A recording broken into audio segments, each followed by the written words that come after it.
প্রেত পো ভয় পাবে যেখানে ঘটনা আছে সেখানে। Hello everyone, welcome back to Pretpur YouTube channel. এখানে আমি আপনাদের জীবনে ঘটে যাওয়া বিভিন্ন ভয়ানক অভিজ্ঞতা শেয়ার করি। আশা করছি আপনারা সকলেই খুব ভালো আছেন। আজ 18 নম্বর এপিসোডে আমি অরিজিৎ আছি আপনাদের সাথে। আজকেও পরপর দুটি ঘটনা শোনাবো আপনাদের। এবার ঘটনায় যাবার আগে আপনাদের কাছে একটি ছোট্ট অনুরোধ রইল। ঘটনাগুলি যদি আপনাদের ভালো লাগে তাহলে একটু লাইক সাবস্ক্রাইব করে দিন। আপনারা আমাদের ঘটনা পাঠাতে চাইলে সরাসরি মেল করতে পারেন প্রেতপুরের অফিসিয়াল মেল pretpur.official@gmail.com। আপনারা জানেন ঘটনা পাঠাতে হলে কি করতে হবে। এবার তাহলে শুরু করছি 18 নম্বর এপিসোড। আজকের প্রথম ঘটনাটি পাঠিয়েছেন তিথি বিশ্বাস। তিনি যেভাবে লিখেছেন আমি সেভাবেই পড়ছি। তাহলে চলুন এবার শুরু করছি। ঘটনাটি আমার গ্রামের পুরনো বাড়ির ঘটনা। ওই বাড়িটি আমার ফাঁকাই পড়ে থাকত। বহু বছর আগে ওখানে প্রচুর লোকের সমাগম ছিল। আমার দাদু, ঠাকুমা, 4 পিসি, কাকা, জ্যাঠা সবাই ছিলেন। আজ তারা কেউ আছেন, কেউ নেই, বা কেউ বিদেশে আছেন। তবে বছরে 2-3 বার নিয়ম করে আমরা ওই বাড়িতে যাই। আমাদের পুরনো আমলের বাড়ি। সেখানে 3টে আম গাছ, 2টো নিম গাছ আর 1 কাঁঠাল গাছ আছে।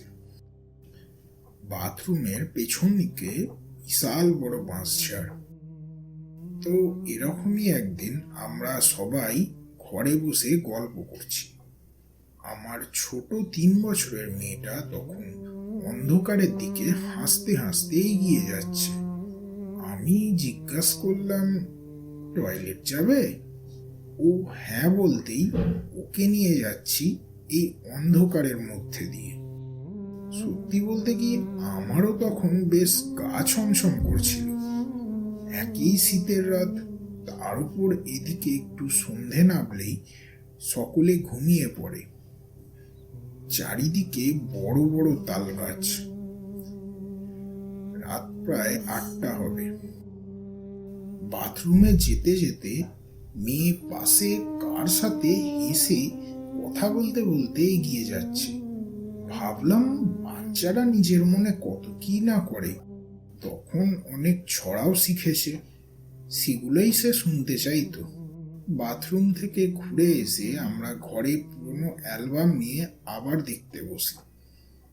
হঠাৎ আমার মেয়ে আমার দাদু ঠাকুমাকে দেখে বলে, মা, এদের ঘরে ডাকো না, বাইরে কেন দাঁড়িয়ে আছে? আমি বললাম, তুমি কখন দেখলে এদের? মেয়ে বলে, ওরাই তো আমায় ছড়া শোনাতে বলল, গল্প করলো। আমি সেদিন আর বাইরের দিকে ঘুরেও তাকাইনি।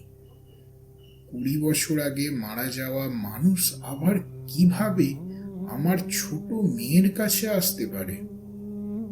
অবশ্য সেই ঘটনা একবারই হয়েছিল, তারপরে ও আর কখনো দেখেনি। আজ পর্যন্ত এই ঘটনাটি আমার কাছে এক প্রশ্ন হয়ে রয়ে গেছে। বাপরে, ঘটনাটি ছোট ছিল কিন্তু গা শিউরে ওঠার মতো। চলুন এবার আমরা দ্বিতীয় ঘটনা শুরু করি। আজকের দ্বিতীয় ঘটনাটি সংগ্রহ করেছি অর্ক চ্যাটার্জির থেকে। তিনি যেভাবে লিখেছেন আমি সেভাবেই বলছি। অফিসের কাজ সারতে সারতে তখন প্রায় রাত 1টা বেজে গেছে। তখন বেশ ঠান্ডাও পড়েছে জোরদার। বাইক চালিয়ে প্রচন্ড শীতের রাতে কোনোরকম উড়ালপুল ক্রস করে বাড়ির দিকে এগোচ্ছি। এমন সময় পেছন থেকে হঠাৎ করে স্কুটারের আওয়াজ পেলাম। মনে হলো কেউ যেন স্কুটার চালিয়ে পেছন থেকে আমার দিকেই আসছে। মনে মনে ভাবলাম, যাকগে, এই রাতে এত ঠান্ডায় কাউকে একজনকে তো অন্তত পাওয়া গেল যার সাথে কিছুটা রাস্তা গল্প করতে করতে যাওয়া যাবে। পেছন দিকে তাকাতেই দেখি স্কুটারের চালকের শরীরের মাঝে একটা বড় ফাঁক, আর সেখান দিয়ে প্রচন্ড বেগে রক্ত পড়ছে। দেখে মনে হয় যেন বেশ ধারালো রড জাতীয় কিছু একটা শরীরের এফোড় এফোড় হয়ে গিয়েছে। লোকটার মুখ থেকে একটা অদ্ভুত শব্দ বের হচ্ছিল, স্পষ্ট বুঝতে পারিনি তখন, কারণ আমিও যথেষ্ট বেগে বাইকটা চালাচ্ছিলাম। অফিসের অনেকেই আগে আমাকে বারণ করেছিল ওই রাস্তা দিয়ে গভীর রাতের দিকে না যেতে, কারণ ওদিকে প্রায়ই অদ্ভুত কিছু ঘটনা ঘটে। দেখুন, আমি এসব বিশ্বাস করতাম না, তাই তাদের নিষেধাজ্ঞা উপেক্ষা করেই সেদিন ওই রাস্তা দিয়ে ফিরছিলাম। কে জানতো যে আমার কপালেও একই ঘটনা ঘটবে। সেই দৃশ্য দেখে আমার তো প্রায় অজ্ঞান হয়ে যাবার জোগাড়। আমি যতই এগিয়ে যাই ততই দেখি সেই স্কুটার আরোহী আমার পাশাপাশি চলে আসতে লাগলো। সেদিন আমার মনে হচ্ছিল আমি তার থেকে আর পার পাবো না। সেদিন যেন আমার কিছু একটা হয়ে যেত। আমার গলায় মা কালী আর হনুমানের ফটো দেয়া একটা লকেট ছিল। ভাগ্যক্রমে সেটার কথা মনে পড়তেই আমি তাদের স্মরণ করে বাইকের গতি আরো বাড়িয়ে সোজা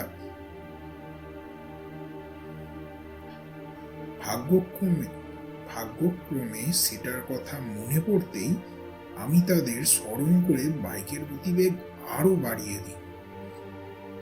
সোজা চালাতে থাকি, কোনো দিকে না দেখে। আমার বাড়ি না পৌঁছানো পর্যন্ত আমি সেদিকে ঘুরেও তাকাইনি। বাড়ি গিয়ে হাত পা ধুয়ে চাদর মুড়ি দিয়ে শুয়ে পড়লাম। পরদিন অফিসে আমার কিছু বন্ধুদের রাতের ঘটনাটা জানাই। তাদের মধ্যে আমাকে দুইজন তো বলেই বসলো, কি করেছিসটা কি? কেউ যায় অত রাতে? ওই উড়ালপুলটাই তো বছর দুয়েক আগে হঠাৎ করে ভেঙে পড়ে, আর সেই ঘটনায় বেশ কয়েকজন আহত হয়, অনেকে তো মারাও যায়। আর ওই মৃতদের মধ্যে একজন স্কুটার আরোহী ছিলেন, যিনি স্কুটার থেকে ছিটকে পড়েন আর তার শরীরে একটা বড় লোহার রড ঢুকে শরীরটা এফোড় এফোড় করে দিয়েছিল। দেখিসনি সেই ঘটনাটা?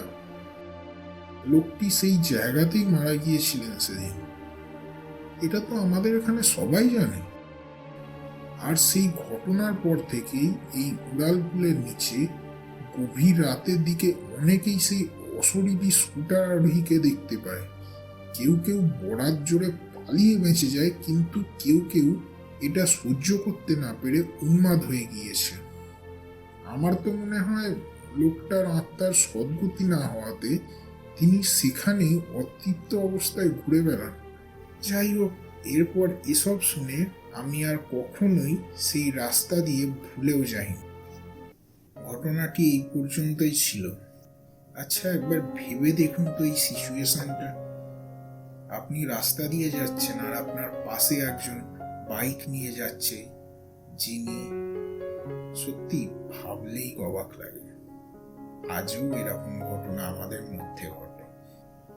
আজকের দুটি ঘটনাই ছোট আমি জানি, কিন্তু যেহেতু ঘটনাটি আমার বেশ ভয়ের লেগেছে, তাই মনে হলো আপনাদের শোনাই। আজকের এপিসোড এই পর্যন্তই। আমি অরিজিৎ আছি আপনাদের সাথে। আমাদের ঘটনা পাঠাতে চাইলে মেল করতে পারেন প্রেতপুরের অফিসিয়াল মেলে। ভালো লাগলে অবশ্যই লাইক আর শেয়ার করে দিন। আর প্রেতপুর চ্যানেলে নতুন হলে সাবস্ক্রাইব করে বেল বাটন অন করে দিন। আমাদের আরো ঘটনা শুনতে চাইলে ভিডিওর বাম দিকের যে বক্সটি দেখতে পাচ্ছেন সেখানে গিয়ে আরো ঘটনা আপনি শুনতে পারেন। আজ তাহলে এই পর্যন্তই। ততক্ষণ ভালো থাকুন, সুস্থ থাকুন আর প্রেতপুরের সঙ্গে থাকুন। আজকের মতো বিদায়।